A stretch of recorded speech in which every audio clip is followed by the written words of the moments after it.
Hi guys, welcome to my channel. First time viewers, always welcome. I'll be discussing striker chipping, what it is, how it happens, and if you should be concerned about it, because nobody's talking about it,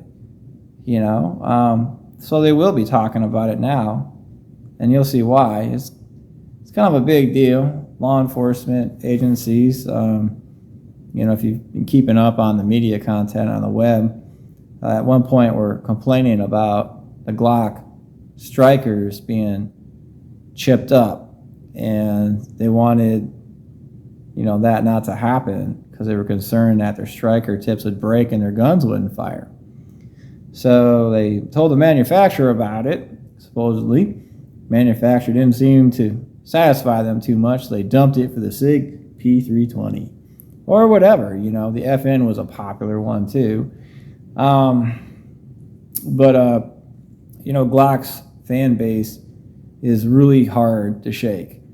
They've got diehard fans, and that's not a bad thing if you're in business, but it's really hard to explain things to them, so I'll be explaining them and showing them, if they're watching my channel, exactly what I'm talking about. So, it probably won't make a difference. They'll still love their Glocks, and it probably won't make a difference to a lot of people. But, you have to at least know what you're working with if you want your life to depend on it.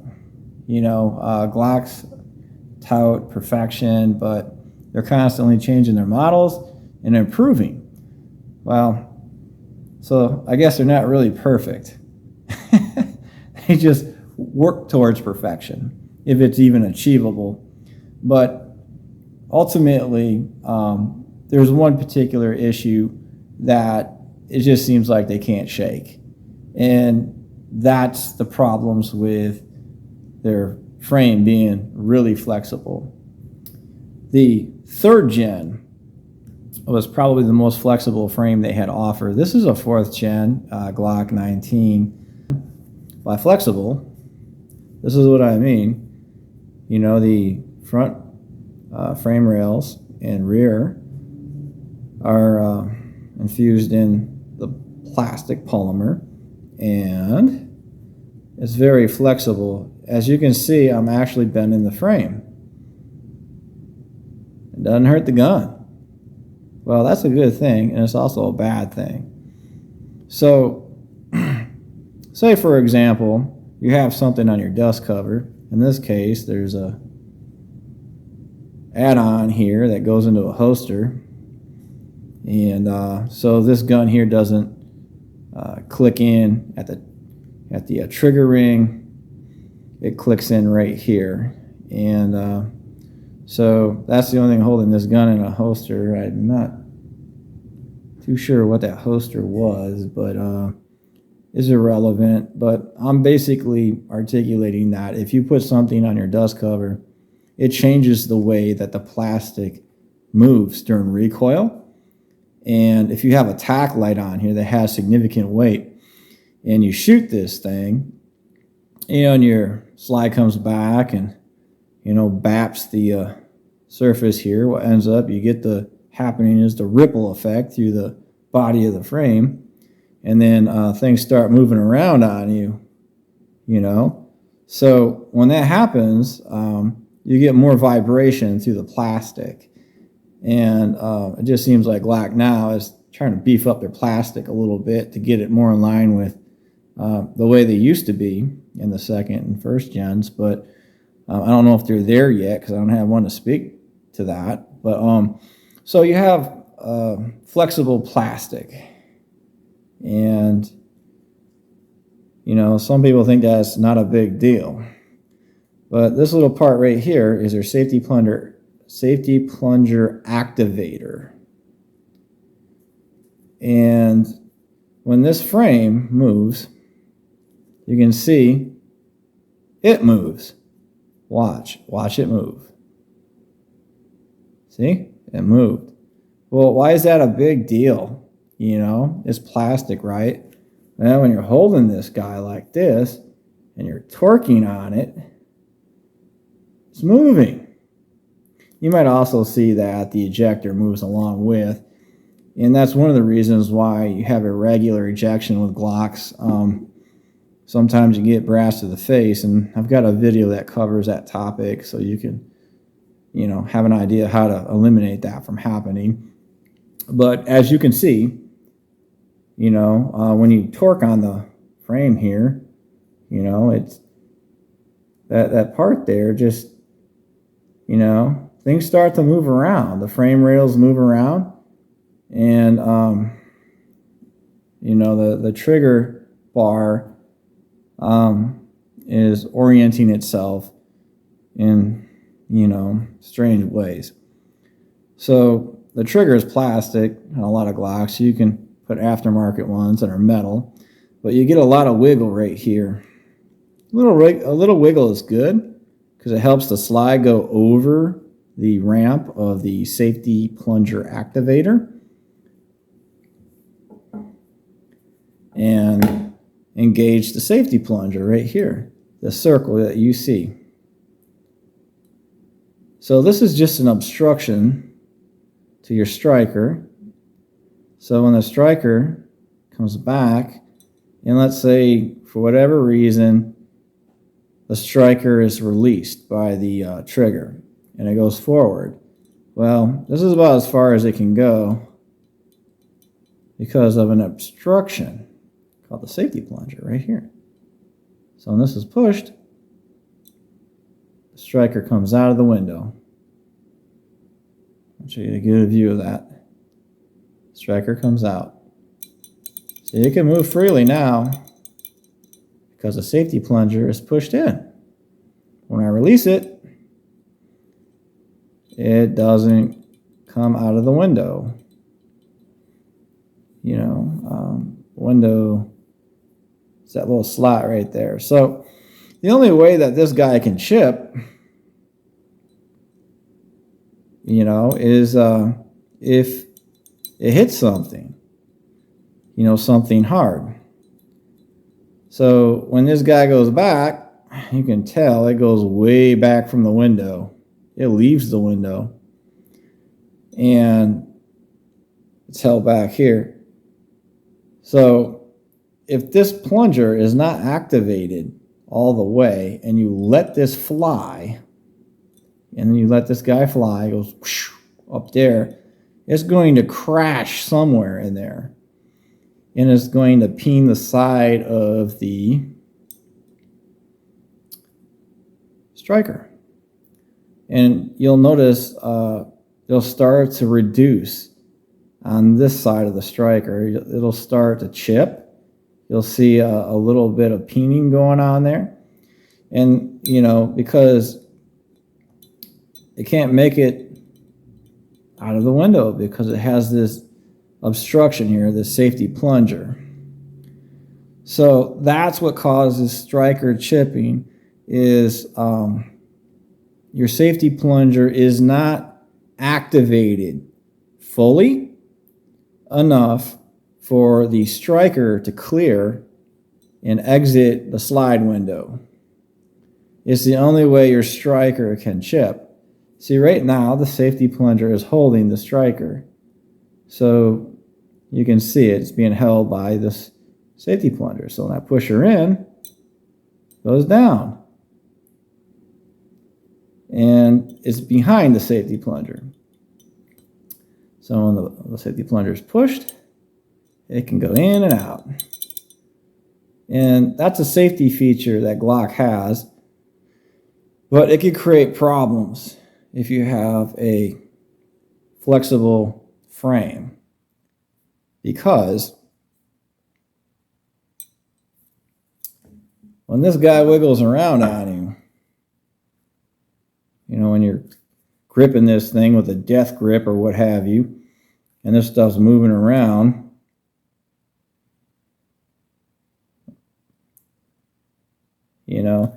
this guy here is also either, it looks stationary because the plastic's moving, but it has to hit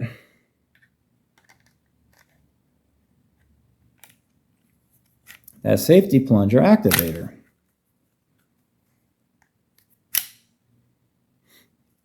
So there you see the safety plunger activator ramp is elevated. And now when the gun goes in the battery, which should be around here, it's going to be a little weird because the barrel's not in there. But I want you to be able to see what's going on. So there we have our safety plunger activator. Let's see here. Let's try to get some light in there. Make it a little easier.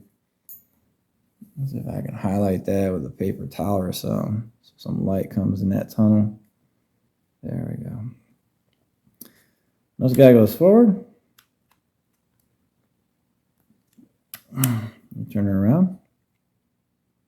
Okay. So we see the safety plunger down there. And get the activator to hit it. There's the activator. It's a little metal part. You can see how it just touches the edge of the safety plunger. Come on there. There we go. There it is. My camera's like freaking out. But you see, it doesn't hit it dead center. It hits it right on the end. So we have a situation where we don't have center contact on the safety plunger. So I got to get this to, there we go. All right, so what ends up happening is your safety plunger starts to spin, it rotates, so you don't have center contact. So if that part's moving around in the plastic, you know, because you have a tack light, something attached to the dust cover, and, you know, like law enforcement typically does. They love their lights because a lot of stuff goes down at the night, you know, in the nighttime. So, you know, they rely on them a lot more. And putting stuff here on the dust cover, you know, and in the heat of the moment, and you're doing your double hand thing here because, you know, handgun's supposed to be shot with one hand, not two. But nowadays they're doing this double-handed thing, and then people tend to, you know, do 70 with the front support hand, and then, you know, 70-30, and then 30% with the trigger hand in order to control it. So what that happens is it puts an awful lot of pressure on the plastic, and things move around, you know, and you know, Glocks have slippery frames because, you know, they're plastic. They've gotten better with their grip, you know, these textile advantages here, and I like the finger grooves. Some people don't, but they work pretty good with the, you know, gloves. But what I'm getting at is this little guy here wiggles around, and it may not hit the safety plunger adequately enough to clear that striker through that slide window. And that ultimately causes striker chipping. So if you don't ever put anything on your dust cover, you know, and you don't do the double hand like death grip on your gun, you don't really have to worry about it, you know. But it became such an issue with tack lights that they placed a bump on the side of the trigger safety plunger activator in order to keep this thing in line with where it needs to be with the slide. You see that little shiny spot right there? That's probably where the bump's biting into the slide.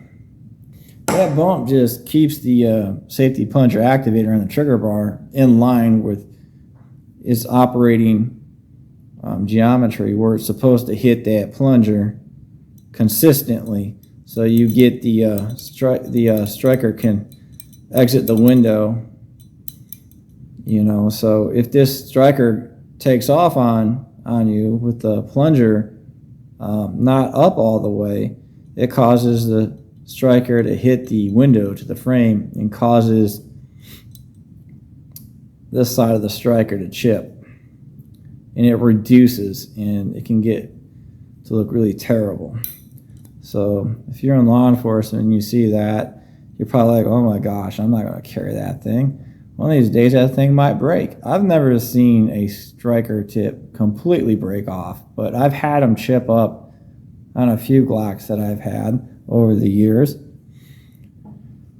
So that's what that bump is for on the safety plunger activator. It keeps the ramp in line with the safety plunger so that you can get adequate activation so that the striker doesn't crash into the slide window. It's something people don't want to talk about for some reason, but it's blatantly obvious because I showed you how the striker moves and how the safety plunger works with the striker. And then I also showed you how flexible the frame was. I even gripped it, show you what happens when you grip it. And so you should be able to figure out on your own that if this little part right here doesn't hit this part right there adequately enough, then this part right here, a striker right here, is going to crash into something, because this is the only thing obstructing it right here, this safety plunger. Yeah, so that's what causes it. And 9mm their 9mm versions are very tolerant compared to their bigger calibers. Their 45s are really terrible, in my opinion, of having striker chipping. I've had 21s where the striker started chipping up on me when this bump started to wear out on the side, And on that particular Glock, the slide is heavy and it kind of hangs on the activator ramp here on the trigger bar. So that's what causes your striker chipping. And to make matters worse, sorry Glock fans, I'm going to hurt your feelings. But when you have magazines, when Glock first came out, they had this guy here, the second gen. See how fat that is? See how fat that is? And then the third gens, this might be kind of like a Glock Korean hybrid, because I wasn't going to pay that kind of money for Glock mags, but their bodies are similar to that of Glocks, as you can see, but they scalloped it here so that it would fall free out of the gun when you hit the mag release. But so these fit looser in the gun than the old school second and first gens that were fat like this. So when they're fat, I'm going to put them in. Okay. So you get a little movement, not much. See that, guys? Not much. I'll put something behind it so we can see if there's any. Can't really see the magwell interior dimensions to the magazine. Granted that these are 17 mags and not 19 mags. Doesn't really matter. They're just a little longer. But you could tell there's a little chatter, but not too much. All right, now let's look at the third gen type mag. There we go. So it looks like we got a little bit more chatter here. So we got more movement going on here.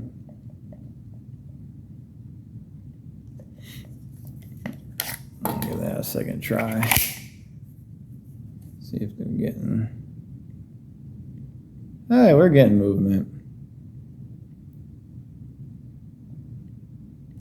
I don't think we're getting as much as with the the 3rd gen style mag. Seems like you're getting more. There's more play here.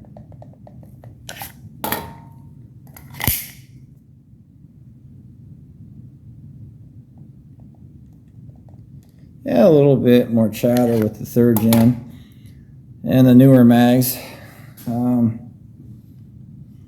That could be a problem. That could be a real problem.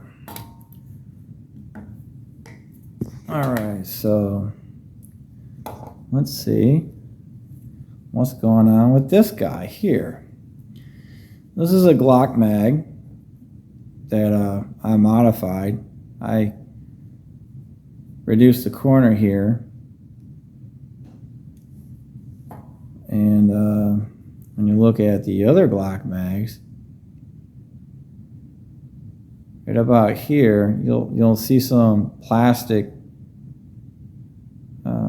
wear, if we can see it, where you get a little rubbing going on there.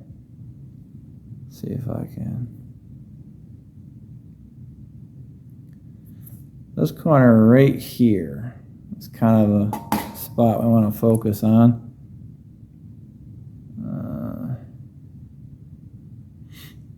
I don't think these magazines are going to show me what I need to show you. But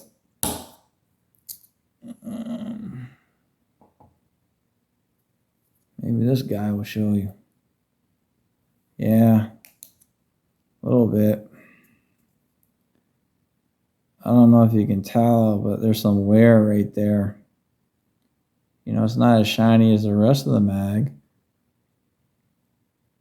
You know, but it looks that way because of the flashlight beaming down. But right about here is where your trigger bar rubs. See that big, long, hot dog looking thing? Do you see that line that's on there? That's where the magazine is rubbing. It's just a little easier to see on the bar than it is on the magazine. But let's see what we got here. We definitely got a rub spot. Some people might think it's just because you put a magazine in there like that you're gonna have a rub spot right there. Maybe they're right. But right there you could see how that's on the magazine. And when it comes back right there, you can see how it slides. But when you have extended magazines on these guns, or if you're like giving it you're closing the gap on the bottom like they teach you in class and all that, and you're pushing right here, you're trying to get that death grip, all of a sudden your frame starts to move around a little bit. And then, depending on if you're right or left hand and you're pushing on the magazine, you're pushing on the magazine, that corner kind of does that number there. You can have a trigger reset issue if it gets cruddy enough, because it's going to touch that bar on your trigger bar. You don't notice it too much on Glocks, as you do some of the other Glock type pistols that aren't Glocks. You might end up having a Timberwolf that has a very stiff frame. Lone Wolf's frames are really stiff, but some of these parts aren't their parts. But this is like a compact 45, and I don't believe Glock has ever made a compact 45 and 45 ACP, so this is pretty close to getting what I wanted on a 45. But where was I going with this guy here? I was talking about the mag rub issues. Yeah, so you don't want this to, when you're torquing on this thing, and if you have extensions on here, you don't want that dragging on your trigger bar, because that could stop the trigger from resetting, and when the trigger fails to reset, you have a problem. But Glock's plastic is quite slick compared to, Lone Wolf's polymer. But I like this. I haven't gotten around to shooting it yet. But my compact 45, and you might have seen some of my other videos where I put 1911s together, but it's not that I don't like Glock, because Glocks are incredibly easy. They're stupid easy to me. But my guns work better than Glocks do from the factory. I've got quite a few enhancements. But anyway, I just wish I could get a non-nim part for the ejector, but they don't make one yet. But this gun here, the slide is so heavy, when you slowly ride the slide, it'd hang up right there on the safety plunger activator until it broke in. So my recoil spring on this one is not 17 pounds. It's, I think it's like 24 pounds, because this is just not only a 45, but it's a 40 Super. So you can shoot those more powerful 40 caliber loads downrange and have it kick like less than a BB gun, which is pretty awesome. But the crowns on Lone Wolf's 45 barrels leave a lot to be desired in my book. I had to recrown this one. Yeah. So looks pretty good, doesn't it? Of course it does. I think this was somewhere around $800 to build. And it's pretty awesome. My pin there's titanium. Ain't no way that's going to break in half when I shoot hot loads. And I'm looking forward to putting thousands of rounds through it. And it's simple. So what I'm saying is, if you get a rub spot right there, it could stop the trigger from resetting.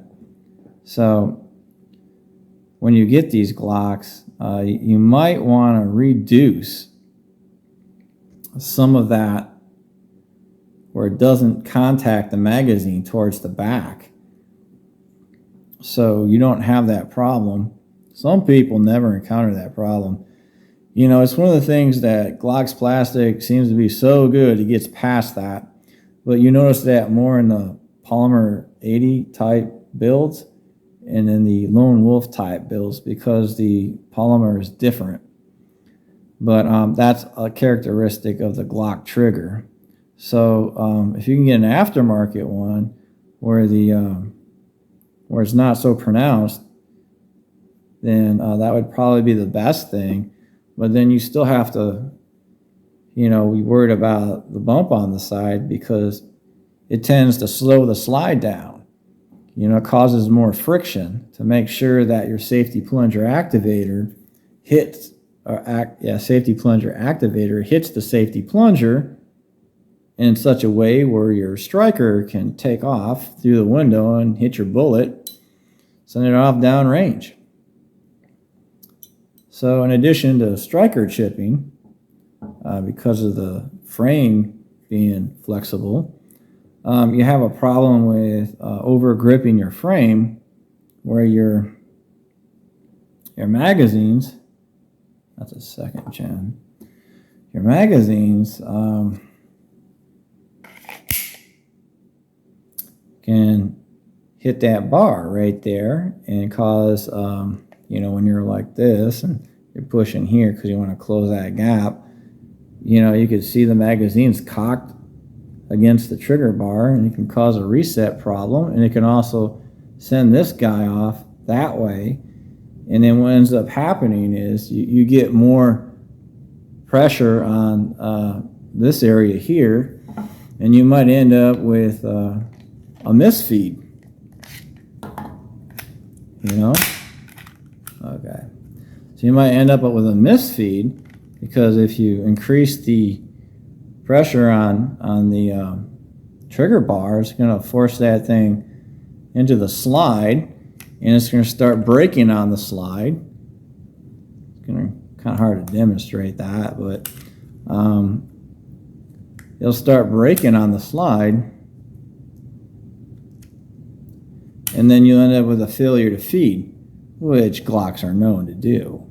And you also have limp wrist issues with failure to feed because of it. So having a really flexible frame isn't my idea of a good time on the Glock platform. That's why I like their first and second gens more than I do their third gens. And their fourth gens, a little bit thicker, it seems, than the third. It's an improvement. Anyway, so for the purpose of this video, I hope you can understand the over flexibility of the Glock frame contributes to premature wear on the striker. More so on the third than the fourth gen.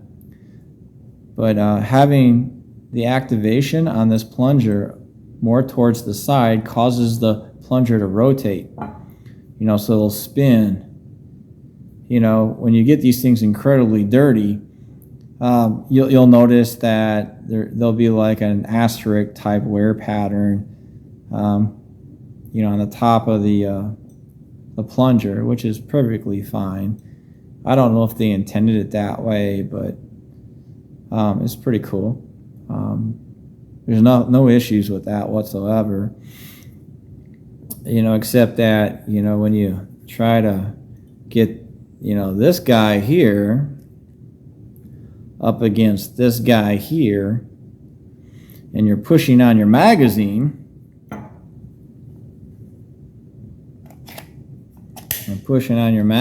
because you got your convulsive grip. So you're, see your mag right there. So you're pushing on your magazine, and you're like closing the gap in the back, and you're putting a lot of pressure on that trigger bar. And I'm putting a little pressure on there, not too much, and you can see it's moving around a little bit, So if your mag's pushing against that thing, and it's pushing against the slide, and your recoil spring's kind of tired, or the gun's not broken in, you can get a failure to feed kind of easy.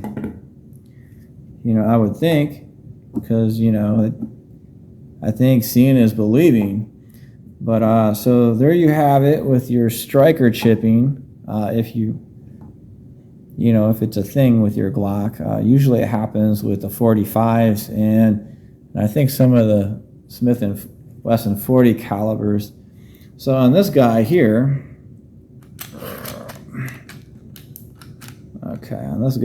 it also has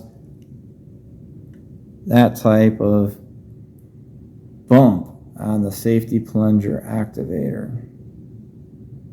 But because the slides are so heavy on the 45s, if you continue to run the 17-pound recoil spring that comes stock on the third gens, and I think they also had it in the second gen, it could just get like hung up right there until it wears in. See that? It's hanging. Glocks do that too, not just Lone Wolf. It's hanging. This is a 24-pound recoil spring. Oh, you see, there it went. You see that? I went like that, and it went down. Let's try her again. Oh, no. Let's see if we can replicate that again. Oh, I probably ended up not. It probably got some oil on there, but Yeah. So let's say you limp wrist shot this thing and the slide, hit a spot on that trigger ramp. Hey? Your fourth gens and, later third gens do that when the slide's really heavy. So watch when I let go of the trigger. Let's see here. Go slow. That. Now that could cause a failure to feed within reason, and that's big enough to give you a gross example what I'm talking about. So if you have the factory OEM 17-pound recoil spring on a Glock 21, you might want to up the spring pressure. That one's a 24, and the reason why it's a 24 is because it also shoots 40 super. But if you ran like maybe a 20-pound, you'll be totally happy with it. It'll run just fine. But that 17 it comes with is, found recoil spring is way too light for that type of caliber. As you can see, it gets hung up on the safety plunger activator ramp on the trigger bar. And on the 9mm, you don't notice it so much because their slides don't have a lot of mass to them, and there's not as much play like your 45s rattle, but your 9s are a little bit tighter. So yeah, for illustrative purposes, get this guy in here. There we go. There we go. Gotta get you in there. There you go.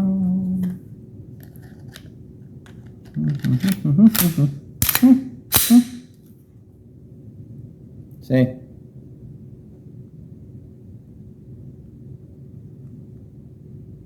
No rattle. This guy? Rattle. One of the reasons why I went with the Lone Wolf for the compact 21 type receiver is that it's got a flat back strap. So you can do those long 50-yard hits. You just bring the gun up to your eye at like a 47-degree angle. Whereas having that hump on the back, you got to break the wrist, which is a bad idea, breaking the wrist, having that safety plunger activator ramp right at the start of where the, right at the start where the gun goes into battery. So that causes your, when you do get,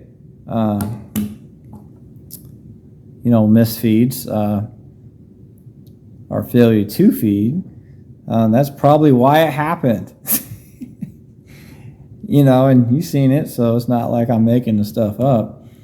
It still could seem like it's a little hypothetical because, a lot of people don't have problems like that with their Glocks. And the 9mm typically, it's like they work really well compared to their bigger calibers. But there you have it. That's what causes striker chipping and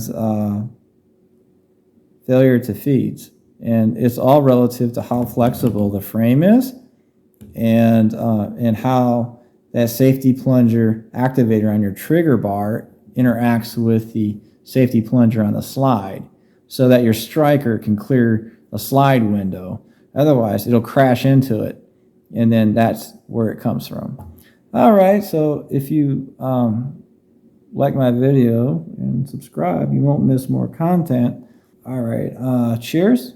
Have a great day, and don't forget to catch my next video.